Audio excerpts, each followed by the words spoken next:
আসসালামু আলাইকুম ভিউয়ার্স, আশা করি আপনারা সকলে ভালো আছেন। তো আজকের এই ভিডিও টপিকটা হলো আপনি আপনার ওয়েবসাইটটি কীভাবে মাইগ্রেশন করবেন। মনে করেন আপনার ক্লায়েন্টের একটি ওয়েবসাইট তৈরি করতে চান তো আপনি চাইতেছেন আপনার ডোমেইনে আপনি ক্লায়েন্টের ওয়েবসাইটটি তৈরি করে, অর্থাৎ ক্লায়েন্টের রিকোয়ারমেন্ট অনুযায়ী ওয়েবসাইটটা তৈরি করে আপনি আপনার ক্লায়েন্টের হোস্টিং এবং ডোমেইনে আপনি ট্রান্সফার করে দেবেন। তো এটা খুবই ভেরি সিম্পল। এটা মাইগ্রেশনের মধ্যে আপনি করতে পারবেন।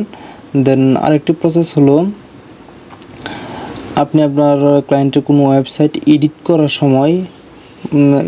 সময় অথবা কোনো কাজ করার সময় আপনি চান যে পূর্বেই এই ওয়েবসাইটে একটি ব্যাকআপ রেখে দেওয়ার।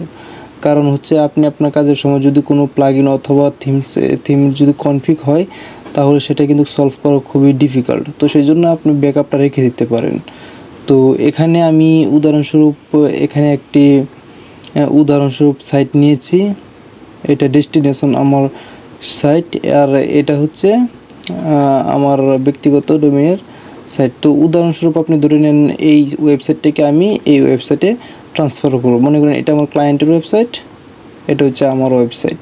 তো এই ওয়েবসাইটটাকে আমি আমার ক্লায়েন্টের ওয়েবসাইটে ট্রান্সফার করব। তো এটা কিভাবে করব, দেন এই প্রসেসটি আমরা দেখে আসি। তো দুটো ওয়েবসাইটের আমরা ড্যাশবোর্ডে চলে যাই। তো দুটো ওয়েবসাইটের ড্যাশবোর্ডে চলে যাওয়ার পর আমরা একটি প্লাগইন ইনস্টল করব। দেন এগুলো আমরা ডিলিট করে দিই।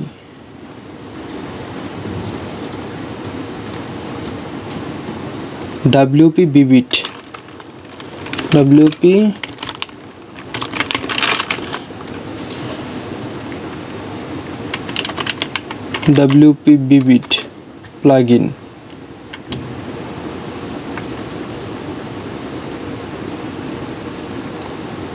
তো এখান থেকে আমরা ডাউনলোড করে নিতে পারি WP Vivid প্লাগইনটি। WP Vivid, তো এখান থেকে সার্চ করে নিতে পারি। তো দুটো প্রসেস একই। তো এখান থেকে দেখতে পাচ্ছেন যে এটার অ্যাক্টিভেশন প্রায় 50,000-এর উপরে। তো দুটো প্লাগইন এভাবে আমরা দুটো ডোমেইনে ইনস্টল করে নেব, দেন অ্যাক্টিভ করে নেব।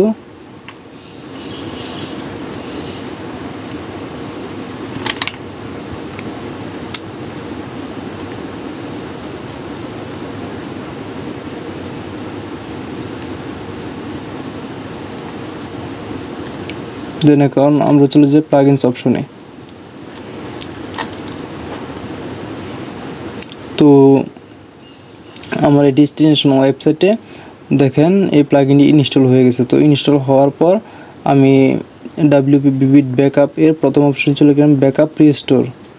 তো এখানে গিয়ে আমি একটি কি জেনারেট করব।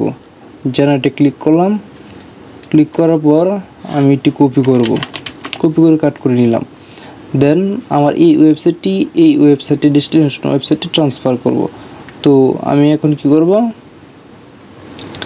চলে যাব WP Vivid backup and restore. Then এখানে গিয়ে আমি ক্লিক করব অটো মাইগ্রেশনে। তো অটো মাইগ্রেশনে ক্লিক করার পর আমি এখানে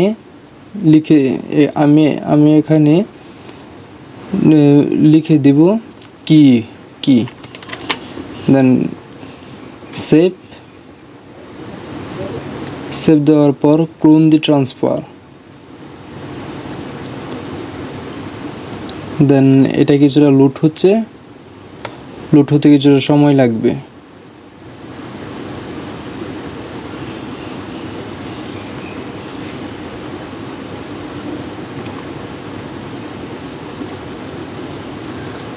তো আমরা কিছুটা সময় অপেক্ষা করি।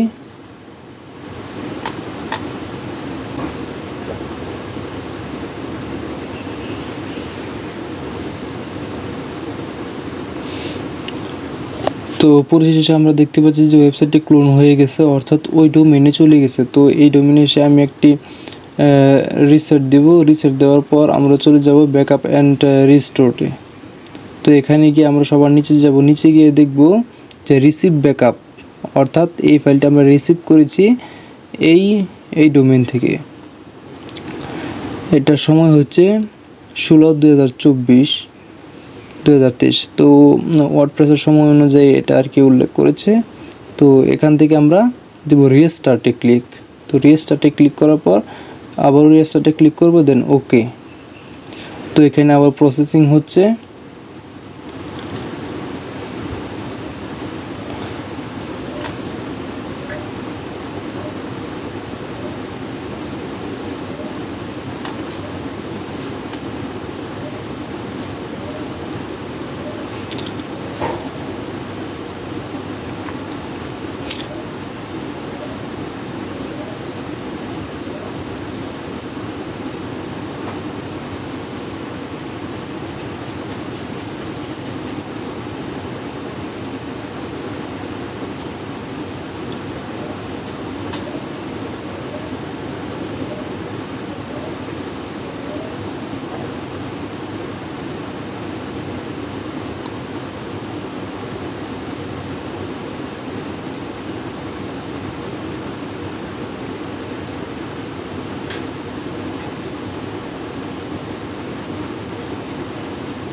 দেন 100% কমপ্লিট হওয়ার পর এখানে একটি পপ আপ এসেছে, webguru.assoc.roni.skyries.complete successfully, দেন ওকে।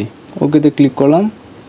ওকেতে ক্লিক করার পর এখানে লগ ইন করতে বলছে। তো এখানে লগ ইন ইনফরমেশনটা কোনটা হবে, এই ওয়েবসাইটের যে লগ ইন ইনফরমেশন, এখানেও সেই লগ ইন ইনফরমেশনটাই বসাতে হবে। তো আমার কাছে ওইটা লগ ইন ইনফরমেশনটা নাই, বিদায় আমি সিপিএনএল থেকে লগ ইন করবো। এটা আমি কেটে দিলাম। কেটে দেওয়ার পর এই যে এই ডোমেনটা হচ্ছে এটা। তো এই ডোমেনটা আমি আবার লগ ইন করবো এখান থেকে সিপিএনএল থেকে।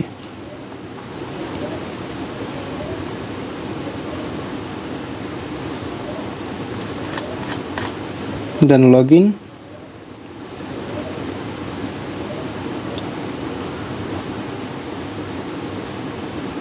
তো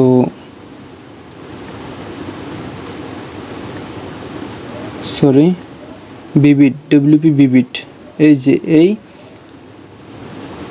এটা আমরা লগ ইন করবো।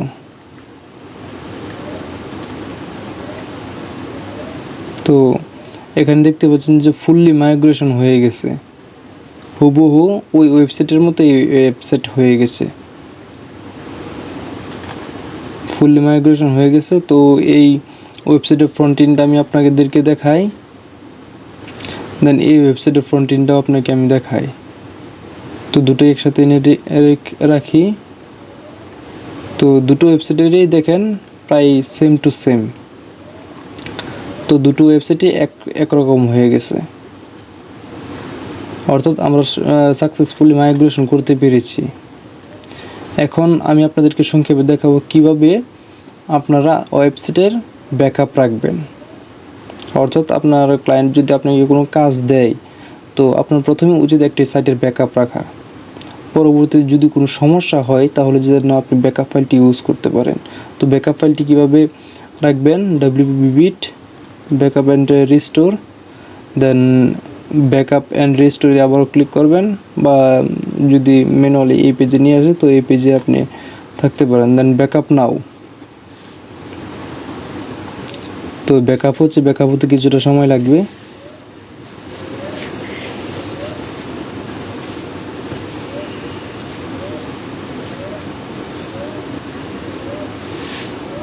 দেন এখানে নিচে দেখতে পাচ্ছেন যে একটি ব্যাকআপ ফাইল তৈরি হয়েছে, এই যে এই ফাইলটা ব্যাকআপ, এই ফাইলটা 16 সেপ্টেম্বর 2024 23:14।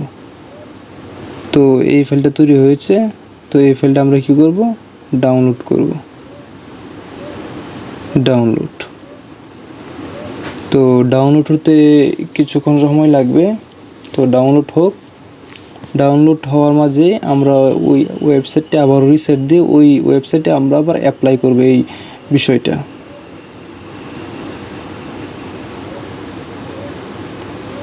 তো প্লাগইনস থেকে আমরা রিসেট দেব, এটা রিসেট।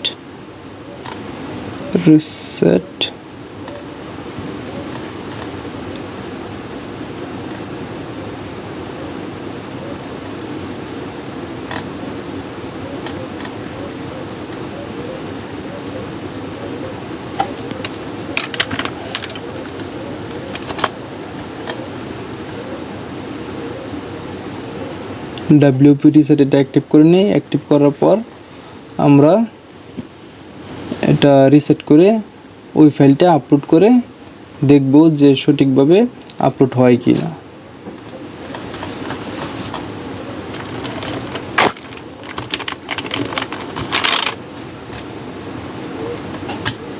দেন রিসেট ওয়ার্ডপ্রেস।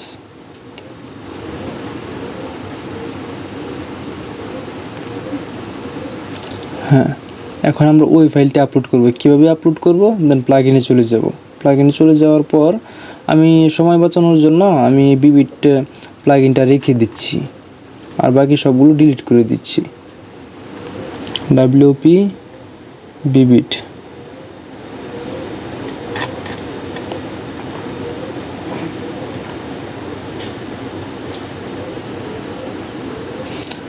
দেন সেটিংস থেকে পারপাল লিঙ্কটা ঠিক করে নেই। পোস্ট নেম, দেন সেভ চেঞ্জ। তো বিবিট প্লাগইনটা অ্যাক্টিভ করি।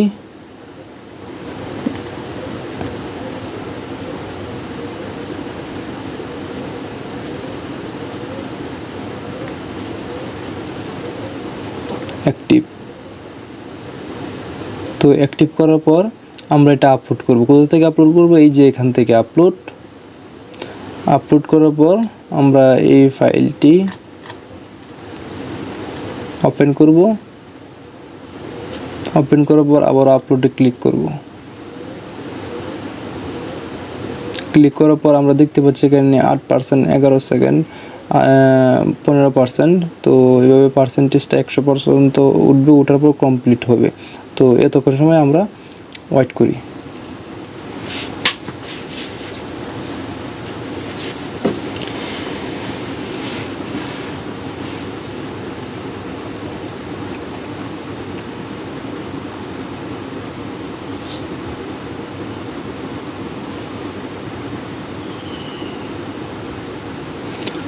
তো অনেকক্ষণ সময় অপেক্ষা করার পর এখানে একটি পপআপ এসেছে, দি আপলোড হ্যাজ কমপ্লিট। তো ওকেতে ক্লিক করলাম। ওকেতে ক্লিক করার পর এখানে দেখতে পাচ্ছেন যে ফাইলটি, এটা হচ্ছে আগস্ট। এটা হচ্ছে এই যে কিছুক্ষণ পূর্বে যে এই ফাইলটা আপলোড করেছি, এই ফাইলটা সেপ্টেম্বর 16, 23, 14। তো এই ফাইলটি আমি আপলোড করেছি কিছুক্ষণ পূর্বে 55.22 MB। মেমোরি ফোল্ডারে গিয়ে দেখি 55.22 MB কি না। হ্যাঁ, 55.22। তো এটা আমরা কি করব? এখান থেকে রিস্টার্ট করব, রিস্টোর। ওকে। তো পূর্বের মতোই আবার রিস্টোর হয়ে ওয়েবসাইটটি আবারও দেখতে পারবেন যে এই ওয়েবসাইটের মতো হয়ে যাবে।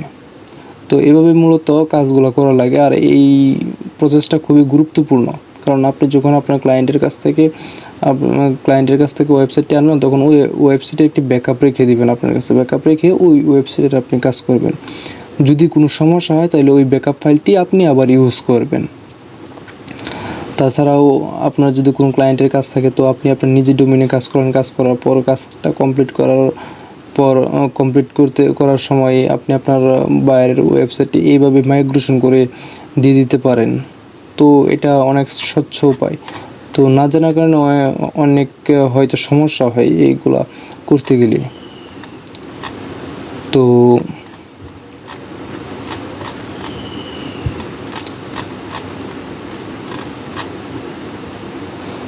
98% আপলোড, দেন 99%, দেন ওকে। দেন আবারও আগের মতো বিবিট,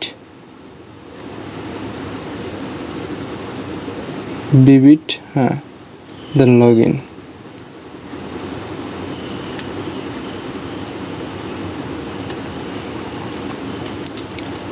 তো এভরিওয়ান দেখতে পাচ্ছেন যে ওয়েবসাইটটি আমরা সঠিকভাবে মাইগ্রেশন করতে পেরেছি। তো এইভাবে আপনি আপনার ওয়েবসাইটে মাইগ্রেশন ব্যাকআপ ফাইল রাখবেন। তো আশা করি এই ভিডিওটি দেখে আপনারা অনেক উপকৃত হয়েছেন। ধন্যবাদ ভিডিওটি দেখার জন্য। আর ভিডিওটি ভালো লাগলে অবশ্যই লাইক এবং কমেন্ট করে দেবেন এবং আমাদের ইউটিউব চ্যানেলটি সাবস্ক্রাইব করে দিয়ে বেল আইকনটি ক্লিক করে দিবেন। ধন্যবাদ ভিডিওটি দেখার জন্য।